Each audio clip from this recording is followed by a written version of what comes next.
Good evening, ladies and gentlemen, and welcome to this edition of Classic Movie Buffet Theater.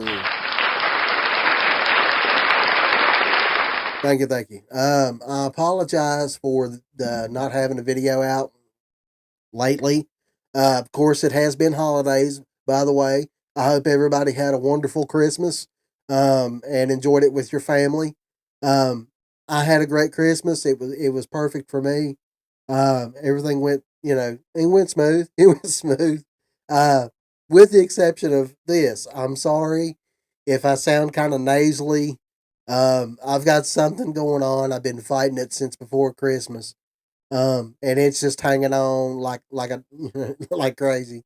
But I had to get this video out today. I wanted to make one.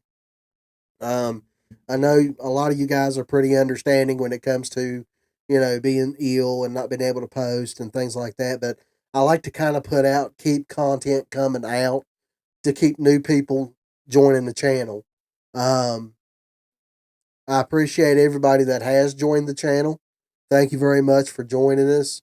If you're watching this video and you have not subscribed yet, please consider doing so. You'll be welcome into the family. So today's video is going to be a classic movie buffet theater, like I said. So we're going to talk about a movie that's not really it's not really a old movie. I mean, it's going on probably right around 20 years old, maybe. I've done movies from 80s, from 90s. So this movie comes to us in 2004, and it was directed by a David R. Ellis. Now, David R. Ellis has directed a few movies that I have seen before. He's not a bad director, not a bad director at all. So he directed films such as Shark Night, Snakes on a Plane, and he directed Final Destination Part 2. Now, I've seen all three of those films. I don't know. I don't know a lot of people that haven't seen those films. They're all really good. Snakes on the Plane has got to be probably my favorite one because of Samuel L. Jackson. Uh, Samuel L. Jackson is fantastic in that movie. So that's got to be probably one of my favorite ones that he's done so far, next to this one. Um, and we're talking about 2004's Cellular. Now, this was kind of an oddball film. I didn't know anything about it when I first watched it. I'd never heard of it. I didn't know most of the people that was in this film, really, to be honest with you, other than say maybe one. Not like I do now. I know them all now, but I mean, at the time, there was a few of them in there that I had no idea who they were, but they went on to they're amazing. They're amazing stars. So this film stars Kim Basinger, who plays Jessica Martin, and she also played in Wayne's World 2, 8 Mile, and she played in Bless the Child. Now, I've seen all three of those films. All three of them were very, very good films. She's one of those that, to me, has kind of a hit or miss, depending on the film. Um, but she's more hit than miss with her. Of course, now some people may disagree with that, and that's fine, and that's fine. Uh, the movie also stars, uh, trying to Chris Evans. Yes, Chris Evans, who plays the character of Ryan, and he played in Perfect Score, Not Another Teen Movie, and he was the voice of Casey Jones in the Teenage Mutant Ninja Turtles 2007 cartoon film. Now, I didn't know that. I didn't know he voiced Casey Jones in that. That's pretty cool. That's pretty cool. I knew he was Captain America, but I didn't know he'd done that. That's awesome. That's awesome. And the movie also stars Jason Statham, who plays the character of Ethan, and he has also played in films such as Spy, War, and a film called The One with Jet Li. And those all three of those films are fantastic. The Spy was pretty funny. War was awesome, It was great to see him and Jet Li in a film together. And then of course, the one was awesome too because they were in that one too. So it was really really good. Um, and it also stars one of my favorite actors, William H Macy, who played Sergeant Mooney in this film, and he also played in Jurassic Park 3, Wild Hogs, and he played in the superhero comedy Mystery Men. That was a hilarious movie. That movie was so funny. Excuse me. That movie was hilarious. So we're going to go ahead and we're going to jump into the trailer for this film. Um, it's like I said, it was directed by David R. Ellis, and it's from 2004. So let's check out the trailer for Cellular. Here we go.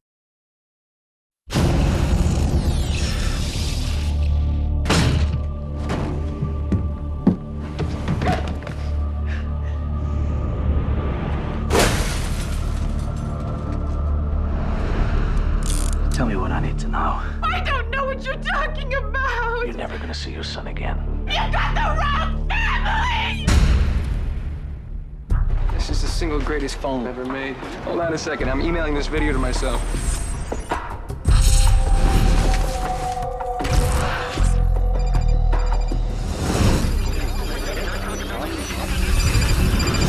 Hello? Hello? Can you hear me? I need your help. Who is this, Chloe? No. My name is Jessica Martin. I've been kidnapped. The phone I'm talking on, it's destroyed. If you hang up, I'd be able to get anybody else. Oh my God. Someone's coming. You're gonna die here. No! Oh, God. No! Oh, God. We had a report of a possible kidnapping. Anybody here? Police! We have a visitor. Get rid of them. What happened? She was a cop. She was dirty, Jack. Hurry! My son's school gets out. They're gonna get him. I gotta follow your car. Ryan, don't let him get away.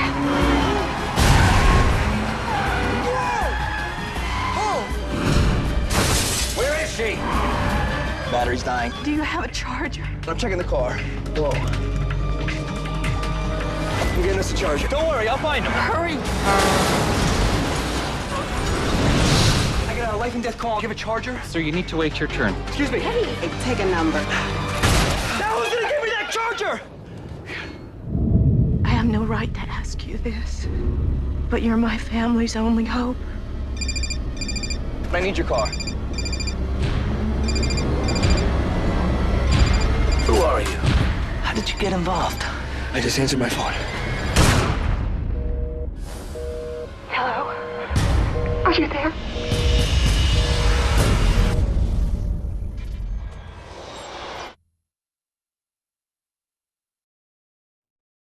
All right, there you go.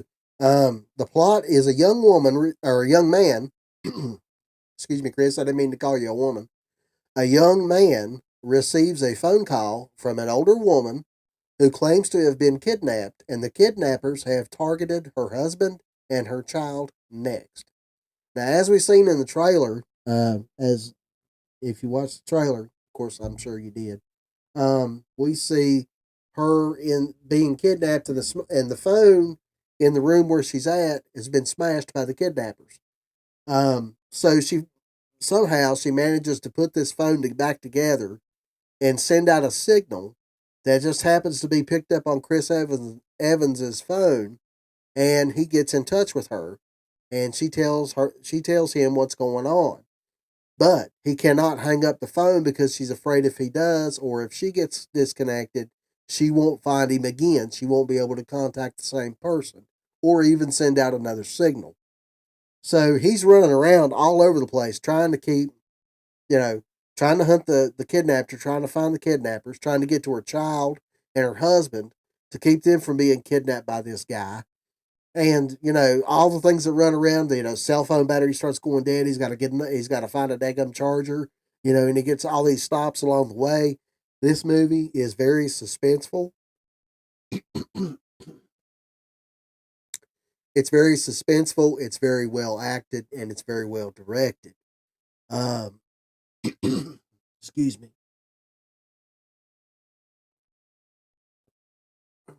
Oh, Coffee does help. Oh, ladies and gentlemen, let me break for a minute real quick. This is a cup that I received from my fiance's daughter, Gracie, for Christmas. I love it. Thank you very much, Gracie. I really appreciate it. You're wonderful. Now, getting back into the film,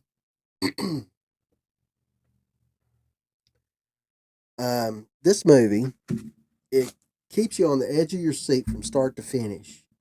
The plot twists were surprisingly convincing.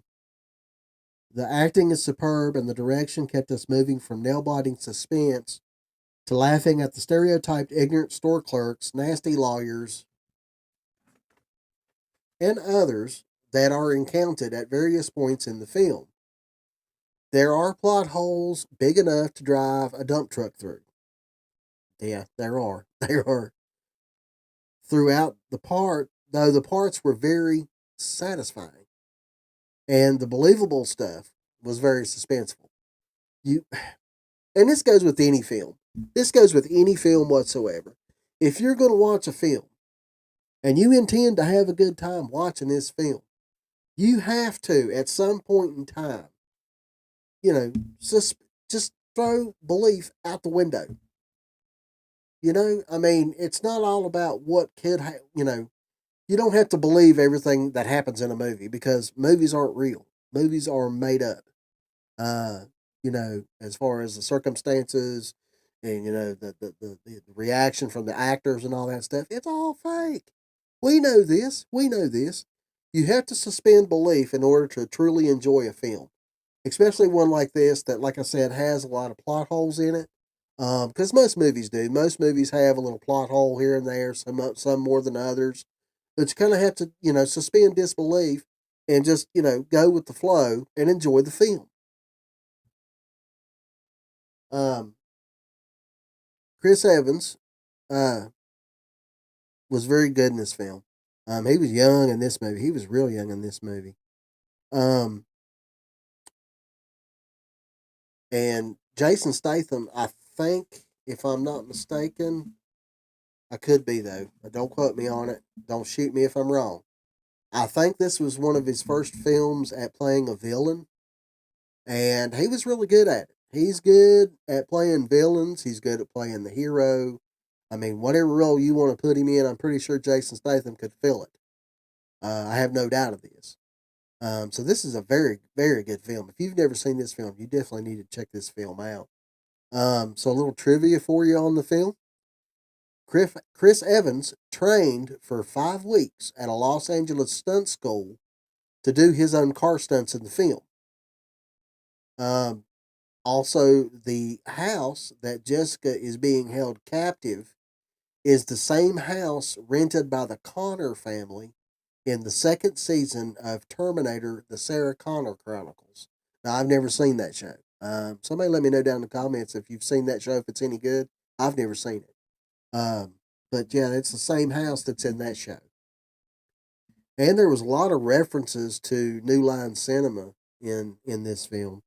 A couple of them being the chairman of New Line Cinema, Robert Shea, had a cameo as the irate man at the police station in this film. Um, in the kidnapper's house, Final Destination 2 is playing on the television, which is also a New Line Cinema film. And I think this is Chris Evans' character, his buddy, his best friend Ricky. Ricky's backpack is that of the Lord of the Rings Fellowship of the Ring from 2001. So that's pretty interesting stuff going on in there. Um, like I said, this movie was suspense and action from start to finish. Though it did have several plot holes, it's not, the best movie on the planet by any means. But just, suspend disbelief and just go with the film. Go with the flow, and you'll enjoy the film. Like I said, it's a suspense, it's action, it's nail biting. It's just one of those films that if you really pay attention and just get involved in the story, it's one of those films that'll take hold of you and you'll enjoy the ride. It won't let go. Uh, I thoroughly enjoyed this film. I don't know. I mean, there's a lot of people that probably didn't, like with any other movie. But I thought this one was really good, and I wanted to bring it to the forefront today on the show. So with that being said, we're going to go ahead and end the video here. So we had Classic Movie Buffet today. There will be a Supernatural Sunday on Sunday. For right now, depending on how this goes, if it gets any better or whatever. Um, Hopefully it gets better instead of getting worse, but we'll just have to wait and see on that. But if there's something comes up that I cannot do a video on Sunday, I will be sure to let you guys know in the community page. So be on the lookout for that. Um, just stay tuned. And then I'll be back with you guys again on Tuesday for a Mike's Movie Rampage. So we're going to try to get back into the swing of things after the holidays. We still got one more to go, which is New Year's. So, I hope everybody had a good Christmas. Now, I hope everybody has a happy New Year. Hopefully, I'll be back with you before New Year's. But we'll just have to wait and see. Um, excuse me. So, with that being said, I will see you guys on Sunday for Supernatural Sunday. Till then.